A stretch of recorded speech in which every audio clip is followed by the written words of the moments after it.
welcome with an episode for the HR Observer. With me today, our guest, Rhency Padilla, who is the founder of Perky People, a human resources employee experience consultancy.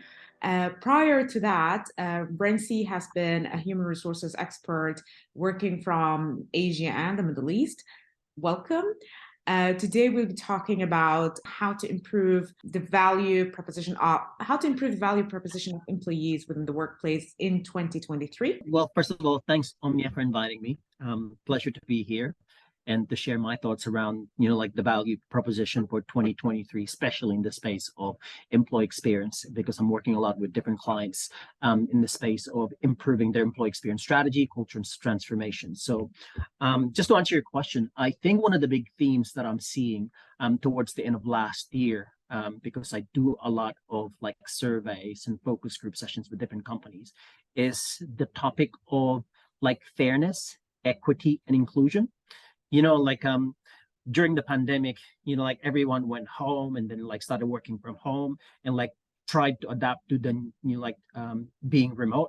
And like now, especially here in the Middle East, we see a lot more divide or even mixed emotions around what's the best approach. Is it hybrid? Is it full hybrid, or mix of hybrid and remote? Or do we need to bring people back in the offices? That's why you've seen a lot of those experiments from like the big companies who actually miserably failed because they thought like bringing people back is what they wanted, like after like being stuck in the pandemic for some time. But actually people don't want that.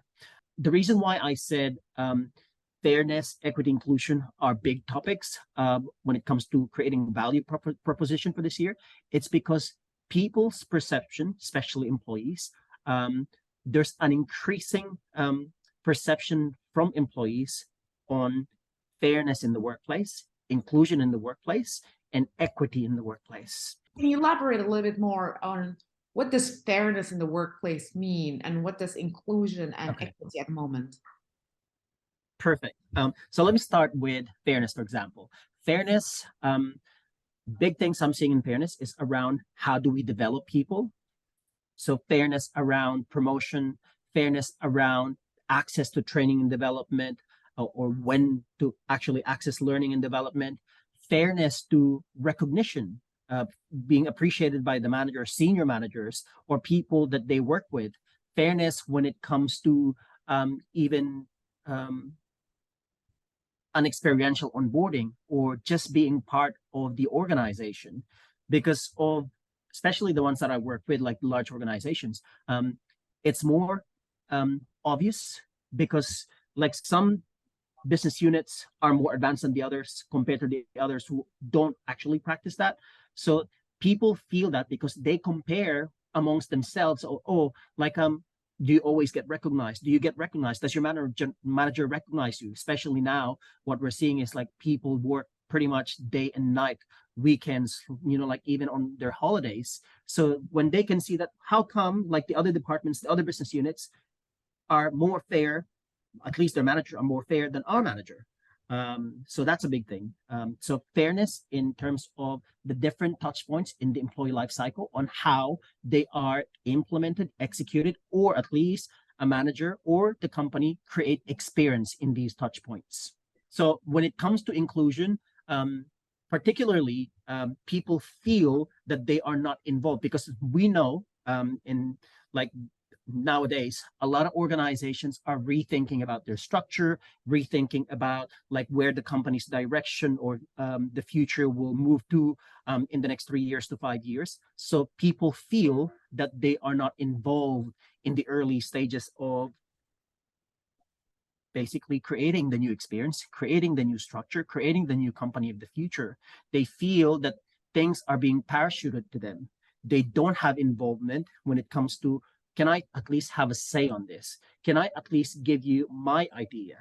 It seems like a lot of the leaders are sitting in their ivory tower and then just parachuting things without involving people. Now, I'm not generalizing all the companies, obviously, but what I'm just saying is this is a common theme that I'm hearing from at least employees and clients that I work with when it comes to feedback from employees. Right. What exactly do employees want other than fairness, equity, and inclusion? What is it that they want when it comes to their learning and development? Oh, that's a really good one. I think this has not changed a lot, but I think most organizations still have not cracked the code.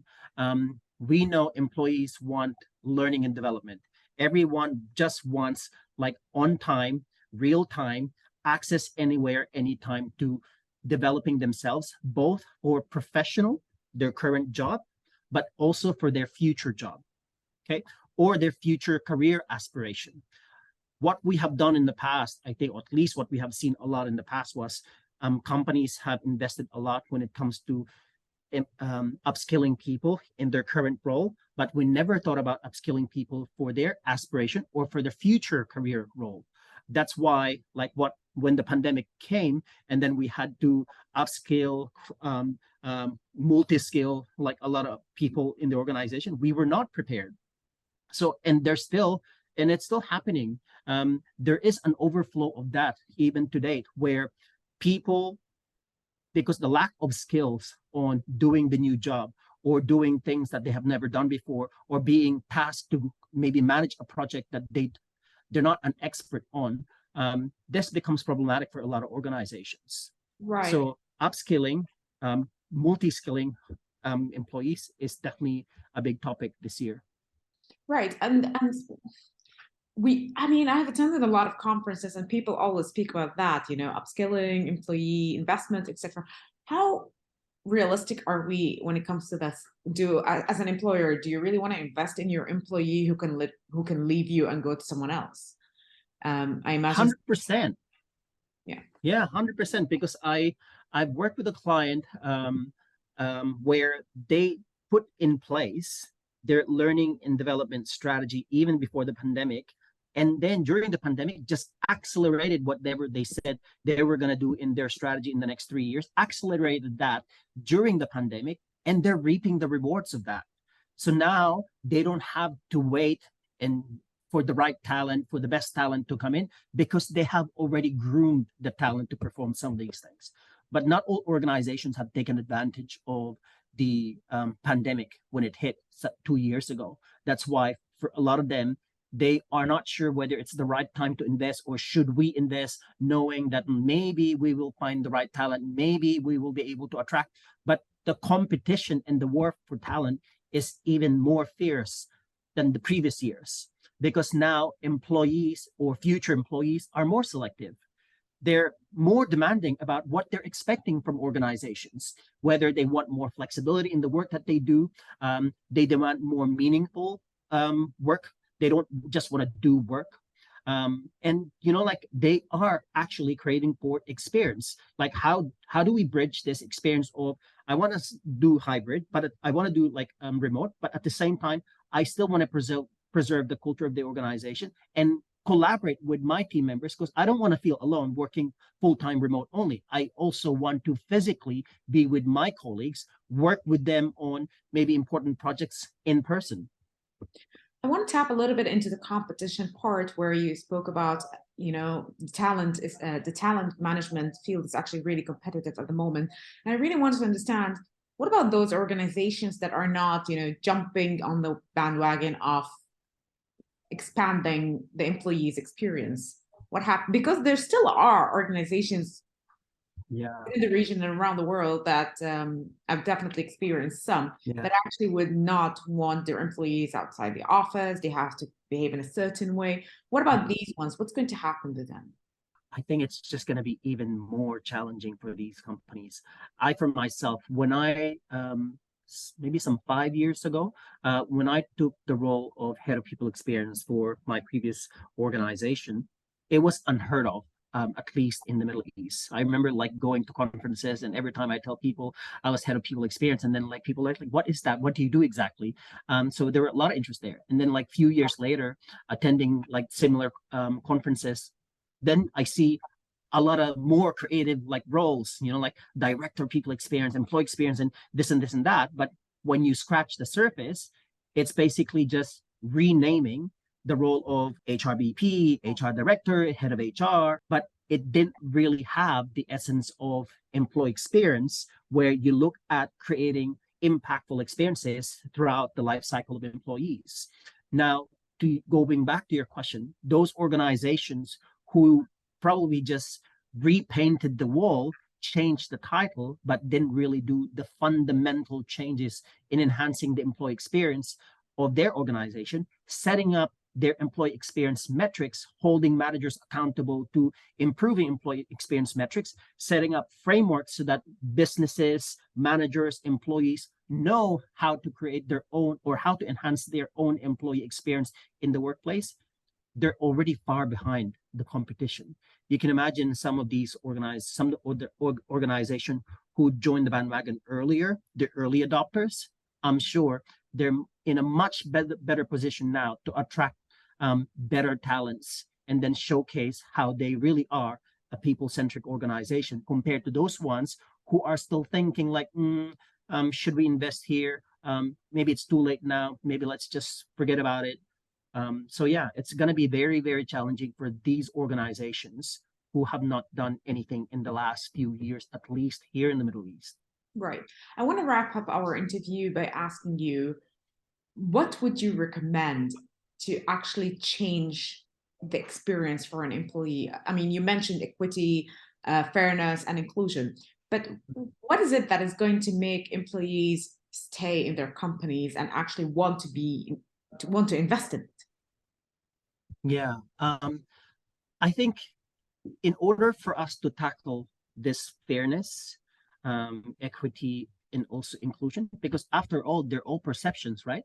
Your perception about whether something is fair or not, whether an organization is inclusive or not, or whether the company is offering something equitable to everyone or not, it's all about perception. So it's breaking the perception to create new truth for organization. And the only way we can crack this is to strengthen that co-creation and collaboration with employees. And I'm not talking about just surveys, because running survey is one thing, but actually working with employees from getting their feedback, designing something with them, testing something with them, enhancing that, and then creating that infinity loop in terms of employee experience. That's the best way for us to move forward, because employee experience is here to stay. And whether we like it or not, your experience, my experience, and everyone else's experience changes. Just like when you go to a restaurant. So I don't always want to eat chicken. I don't always want to eat like noodles or rice. They change differently, right? So your taste would change. So employees' experience will always change, especially when you have new people coming in, new people going out, levels of maturity are changing. So when these things happen, you always have to continuously enhance employees' experience, which means it's all about embedding and strengthening the mindset of ongoing innovation Right. in the workplace. Right. Rhency, wouldn't that be very expensive for companies to invest in? 100%. Yeah, 100%. I think if organizations have not invested yet here, they might think it's too late, but I think I have also seen it where if they committed themselves to making it happen, and especially from the top, the CEOs, the board of directors, like the executive committee, if they make it a priority and everyone believe that this is a priority and everyone work together in making this happen, I think nothing is too late if everyone work together in making it happen. I'm a strong believer of designing happy workplaces.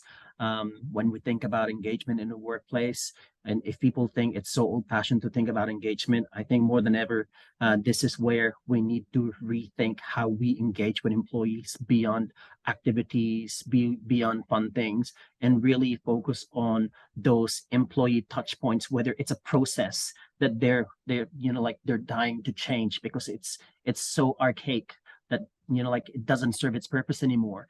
It's a system that it's not serving its purpose because it's old fashioned, or it could be just like bringing teams together. We need to look at engagement differently, because with engagement and you designing happy workplaces, it's a surefire of creating that future-proof culture in the future. Great. Thank you so much for your time. It was a pleasure speaking with you. You're welcome.